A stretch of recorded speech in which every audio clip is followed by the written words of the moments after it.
Өнөөдөр нийгэмд залим эхлэх гэмтлийн гаралт бол дэндүү ихсэн байна. Ер нь бол хуурдагдаагүй, заллигдаагүй хүн гэж бол бараг байхгүй болсон байна шүү дээ. Тэгээ энэ талаар өргөдөл гомдлыг гаргаад өгөхөөр за хүлээн авч хянаж шийдвэрлэж байгаа хүлээн байгууллагын ажилтнуудын хувьд за эрх зүйн мэдлэгээ дээшлүүлэхгүй бол бас болохгүй нэ. Ер нь бол хилцэл залим эхлэх гэмтлийн хоёр чинь ганц л зүйлээр ялгаж байгаа шүү дээ.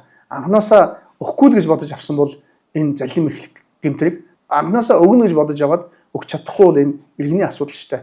Гэтэл энэ бүхэн хэдийгээр тухайн одоо юу гэдэг юм хүний бодлоо юунд байгааг мөрдөгч мэдхгүй гэж байгаа боловч үйл баримтаараа эн чинь тогтоогдож байгаа шүү дээ. Хийсэн одоо хилцэл бичиг тэр бүх зүйлээ тогтоогдож байгаа байхгүй. Тухайлбал одоо энэ орон сууцны залилан дээр байж шүү дээ. Өнөөдөр яагаад ч баригдах боломжгүй хугацаа тавьчаад хүний мөнгийг авч байгаа асуудал чинь анханасаа баригдахгүй гэдгийг мэдж гад мөнгө авсан асуудал байгаа байхгүй. Үүн дээр заавал анханасаа мөнгө өгөх ёстой байсан эсэхийг мэдэх шаардлага байхгүй шүү дээ. Зүгээр л гэрээг нь үз анханасаа хуурах зорилготой байсан тодорхой л байгаа байхгүй.